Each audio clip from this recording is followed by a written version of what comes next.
আমিও তো মাকে সাধনা করব। ওরে তো বোনের জোর আছে, সেনার মাকে লাথি মেরে জলে ফেলে দেবো যদি কাজ না করে। দম্প নেই। যাচ্ছে উনি নিজে হাতে মাকে দেন, মা নিজে প্রসাদ গ্রহণ করেন। মাকে দেখলে তো জীবন ঠান্ডা হয়ে যায়।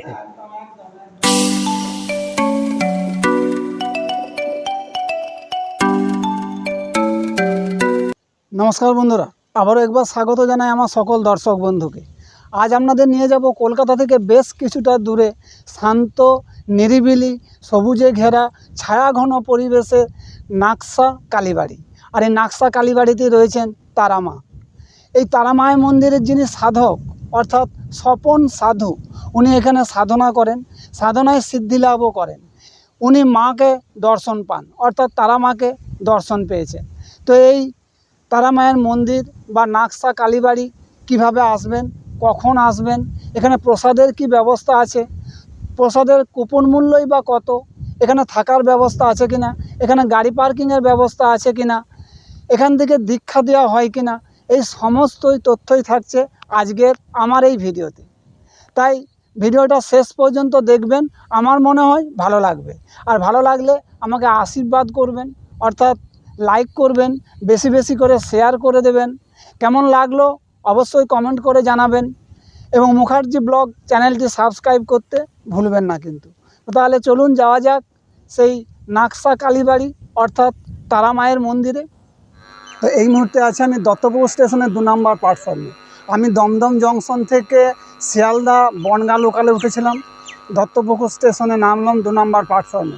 এই 2 নম্বর প্ল্যাটফর্মে নেমে আপনাদেরকে 1 নম্বর প্ল্যাটফর্মে যেতে হবে। এটা হলো 1 নম্বর প্ল্যাটফর্ম। আর 1 নম্বর প্ল্যাটফর্মের টিকিট কাউন্টারের পাশ দিয়ে ঠিক বাইরে বেরোতে হবে। বাইরে বেরিয়ে ওখান থেকে অটো, টোটো যা হোক কিছু পেয়ে যাবেন। ওই অটো বা টোটো ধরে আপনাদেরকে যেতে হবে হাটখোলার মোড়। আমি দত্তপুকুর স্টেশন থেকে টোটো ধরে এই রাস্তাটা হয়ে এলাম, এই হাটখোলা মোড়ে নামলাম। আমার এখানের আসতে টাইম লাগলো 5 মিনিট, আর জন পিছু ভাড়া পড়লো 10 টাকা। এবার এখান থেকে নেমে একটু সোজা আগিয়ে যেতে হবে। ওই আগিয়ে গেলে ওখান থেকে নাকশা কালীবাড়ি যাওয়ার টোটো বা অটো পেয়ে যাবেন। তো হাটখোলা মোড় থেকে সামনের দিকে 1 মিনিট হেঁটে আসুন। এই যে পেছনে দেখা যাচ্ছে তেঁতুলতলা, এই তেঁতুলতলা মোড়, এখান থেকে পেয়ে যাবেন নাকশা কালীবাড়ি যাওয়ার অটো বা টোটো।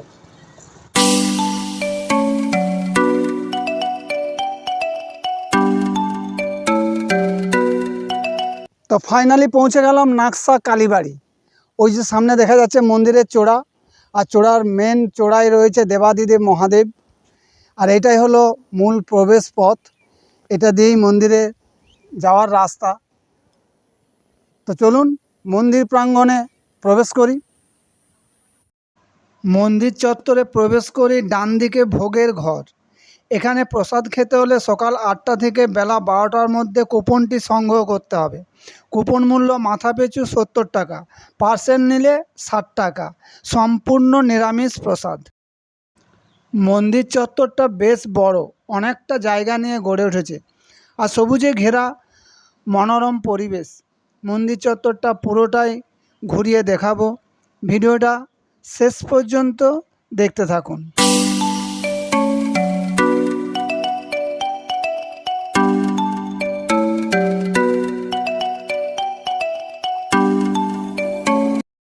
মাতৃ সাধক এই পাকুড় গাছের নিচেই তারা মার সাধনা করে তারা মাকে দর্শন পান। এই যে মায়ের মুখ দেখা যাচ্ছে, হ্যাঁ, মায়ের বাবার শিবলিঙ্গ দেখা যাচ্ছে। হ্যাঁ, উনি নিজে হাতে মাকে দেন, মা নিজে প্রসাদ গ্রহণ করেন। করে এইবারে এখন আমাদের দায়িত্বে দিয়েছে, আমরা মাকে সেবা দিই। আর আচ্ছা, গুরুজি ওনাকে কি দেয়, মাকে কি খেতে দেয়? উনি ভোরবেলা টেলা ওই দেন কালাকার, আর দুপুরবেলা পরমান্ন ভোগ হ্যাঁ, সেবা দেন। আচ্ছা, দুপুরবেলা আর প্রত্যেক দিন? হ্যাঁ, সন্ধেবেলা দেওয়া হয় মিষ্টান্ন ভোগ, মাকে সেবা দেওয়া হয়। আচ্ছা, জল সেবা দিয়ে মাকে দিতে হয়, দিয়ে আর 3টা। আর এখানে মায়ের যে প্রথম প্রতিষ্ঠার ঘট, ওনার ভাইরা নিয়ে চলে গেছিলো, গিয়ে আবার ফের এই ঘট আবার প্রতিষ্ঠা করার পরে সেই ঘট এখানে মা ধরে সারাদিন রাত আছে। আর এই যে গণেশ সৃষ্টি হয়েছে, গণেশ নিজে থেকেই নিজে হয়েছে, তৈরি হয়েছে। বছরে 4 বার প্রতিষ্ঠা মানে হয়। উৎসব হয়। আচ্ছা, হ্যাঁ। আর এইগুলো সব মানত করেছে যে বেঁধে দিয়ে গেছে, তাই তো? ওটা ওনার মধ্যে চলে না। উনি বলেন যারা মায়ের কাছে এসে হ্যাঁ। জল, মায়ের চরণ ধুইয়ে চোখের জল দিয়ে মাকে যদি স্পষ্টভাবে ডাকে, মা কথা শোনে। মা কথা শোনে। এই বলেই উনি প্রচার করছেন। প্রত্যেক দিন রেগুলার মন্দির খোলা হয় 3টের সময়। এবার A to Z জোগাড় টোগাড় করে আমরা প্রত্যেক দিন 4টের সময় মায়ের পূজা আরম্ভ করি। 4টে থেকে 5টা পর্যন্ত প্রথম পুজো হয়, দ্বিতীয় পুজো বেলা 12টা, তৃতীয় পুজো 6টায়। প্রত্যেক দিন মায়ের 3বার সেবা দেওয়া হয়, অন্নভোগ দেওয়া হয়। আর মায়ের বাৎসরিক উৎসব কখন? মায়ের বাৎসরিক অনুষ্ঠান হচ্ছে মাঘ মাসে 6 তারিখ, ইংরাজি আচ্ছা 20শে জানুয়ারি নয় 21শে জানুয়ারি, দুই তারিখের মধ্যে পড়ে। বেশিরভাগ 20শে জানুয়ারি পড়ে। আচ্ছা আচ্ছা, কেমন আছেন বলুন? মা যদি ভালো থাকে, আচ্ছা, সন্তান নিশ্চয়ই ভালো থাকবে। তার মানে মায়ের কৃপায় সন্তান ভালোই আছে। থাকবে, ভালো আছে। আগে এখানে শ্মশান ছিল। আগে এখানে ইংরেজ আমলের শ্মশান, তখন সাপ, শিয়াল, শগুন আর লাশ। এখানে মাঠে ধারে জমিও চাষ হতো না, তখন আমি আসতাম। আমার 69 বয়স পড়ে গেছে, আচ্ছা, 69 বছর বয়স পড়েছে। হ্যাঁ, এইবারে সাধনা করেছি আমি এখানে 62 বছর আচ্ছা, এই জঙ্গলে। তখন মানুষ আসতো না। আসতাম না। করার পরে গভীর আজ থেকে আমিও ভুল করেছি, মানুষ ভুল হয়। হ্যাঁ, আজ থেকে 55 বছর আগে গভীর রাত্রে আমি দুটো জায়গায় সাধনা করতাম, যেটা মন্দির এখানে হয়েছে, হ্যাঁ। যেটা পঞ্চমুণ্ডুতলা ওখানে হয়েছে। ও এখানে পঞ্চমন্দির আসন আছে।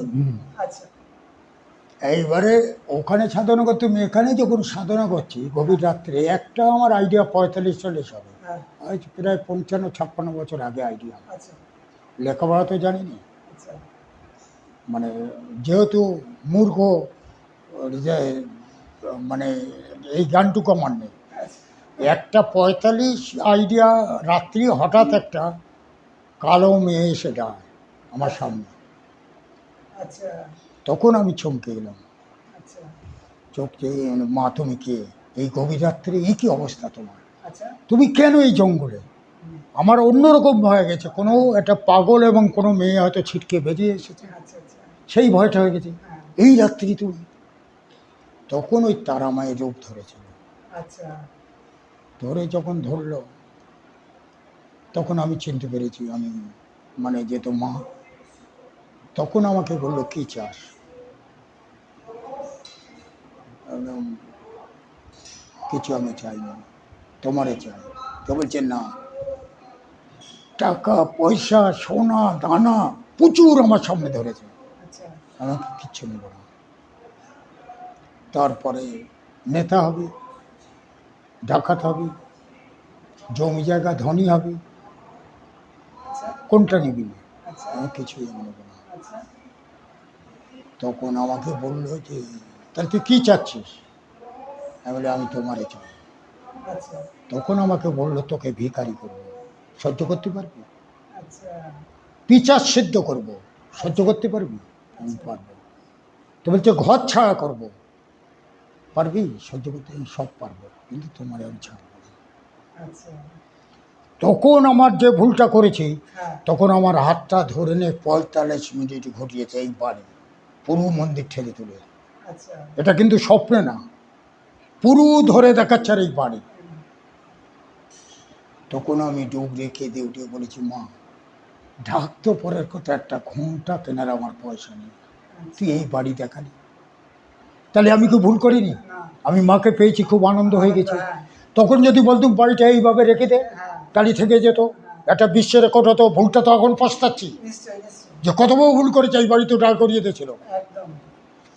তখন বলেছিল যে বিশ্বের শ্রেষ্ঠ মন্দির হবে, আমি আছি, কাঁদিস নি, আচ্ছা, এই মন্দির হবে, বিশ্বের রেকর্ড হবে, এ মাঠে আলো আসবে, এ রাস্তা হবে, সবই বলেছে। কিন্তু আর একটা বলেছিল ট্রেন লাইন হবে, এখানে স্টেশন হবে, সেইটা এখন আমি পাইনি, আচ্ছা, যেটা বলেছিল। আচ্ছা, যে বলেছিল এখানে এমন একদিন হবে স্টেশন হবে, স্টেশন হবে। এখানে ট্রেন লাইনটাও হবে, আচ্ছা, এটা। আগামী দিনে হয়তো হবে, মায়ের ইচ্ছা থাকলে নিশ্চয়ই হবে। তারপরে এইবারে আমাকে বললো, আমি বললাম মা তো তোর মূর্তি আমি কীভাবে করব? তখন আমাকে বলল আমি যা দেখিয়ে দিয়েছি তোর মাথায় থাকবে, এই বাড়ি এইভাবে পেলেন, যার জন্য এটা ক্যাটোয়াল বই নয়, এটা কিন্তু মা যেভাবে দেখিয়েছিল সেইভাবে। মায়ের মূর্তিও তাই। এবার মায়ের মূর্তি ওপরে শিব আছে কষ্টিপাথর, ওটা কষ্টিপাথর, ওদারে শিব আছে, নন্দী আছে, সব কষ্টিপাথর। এবার তারপরে সাধনা করতে করতে যা খুবই দুঃখে কলকাতায় পায়খানা কাটি, তখন সেই অবস্থায় খুব কষ্টে দিন যায়। এবার যাওয়ার পরে তারপরে কীভাবে কী করি সাধনা করতে করতে অনেক কিছু অলৌকিক ঘটনা ঘটল। এবার আমার জীবনে আমি মাছও খাইনি, মাংস খাইনি, ডিমও খাইনি, অন্নও খাইনি এখনো পর্যন্ত এখনো অবধি। এই 60-65 বছর বয়স পর্যন্ত এখনো অবধি আমি অন্ন মুখে দেননি? অন্ন মুখে দেখিনি। আচ্ছা, আমি দিনের বেলা জলও নেইনি, আচ্ছা একটু চা দিলে নেই, আর সন্ধে আরতি হলে তারপর জল নেই।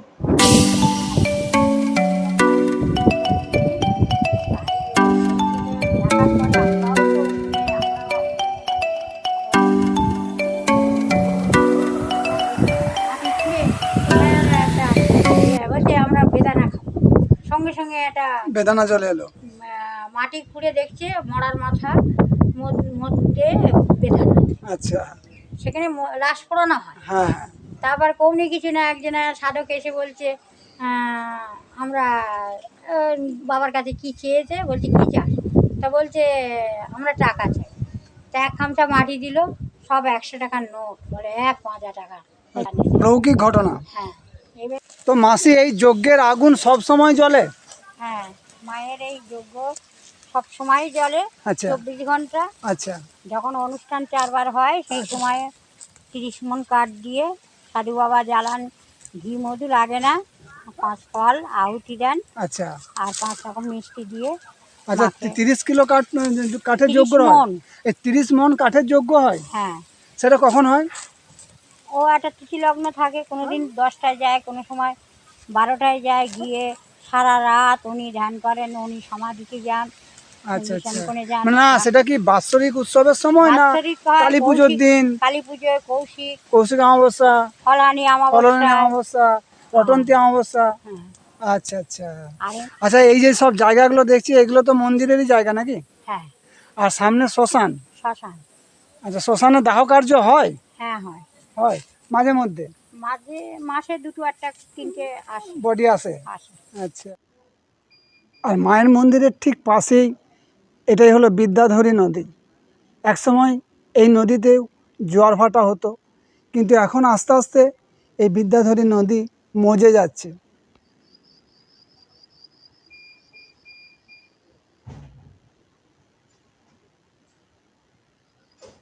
দিদি ভাইয়ের বাড়ি কোথায়? আমাদের বাড়ি আমডাঙ্গা। আমডাঙ্গা এই মায়ের মন্দিরে প্রায় আসা হয়? সেরকম আসা হয় না, আসলাম ঘুরতে। ঘুরতে এসছেন। আর কি পুজোও দেবেন মায়ের ইচ্ছা তো আছে। ইচ্ছা আছে? আচ্ছা মা কি খুব জাগ্রত? মানে যার মনে ভক্তি আছে মা তাকেই সাড়া দেবেন, যার মনে ভক্তি নেই সে মাকে তো সে সাড়া দেবেন না। আচ্ছা মানে বিশ্বাস এবং ভক্তি নিয়ে মায়ের কাছে আসতে হবে। অবশ্যই। আর বিশ্বাস এবং ভক্তি রাখলে মা অবশ্যই সাড়া দেবে। দিদি ভাইয়ের বাড়ি কোথায়? বেড়াচাপা। মায়ের মন্দিরে এই প্রথম এলেন হ্যাঁ, না আর আগে এসেছেন? না না আজ প্রথমবার। জানতেন মায়ের মন্দির? না, জানতাম না। কি করে জানলেন?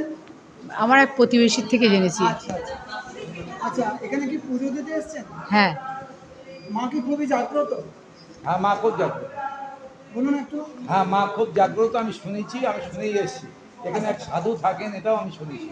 তো বন্ধুরা আপনারাও মনে করলে যে কোনো ছুটির দিন চলে আসতে পারেন। খুব সুন্দর পরিবেশ, শান্ত নিরিবিলি, সবুজে ঘেরা, ছায়া ঘন পরিবেশ। আর মায়ের মন্দিরে এলে খুবই ভালো লাগবে, মনে একটা শান্তি পাবেন।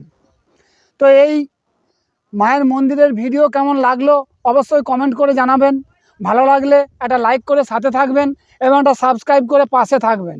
তো আবার দেখা হবে পরবর্তী অন্য কোথাও, অন্য কোনো দিন, অন্য কোনো নতুন ভিডিওতে। ভালো থাকবেন, সুস্থ থাকবেন। তাহলে আজ এই পর্যন্তই। জয় তারা, জয় জয় তারা, টাটা।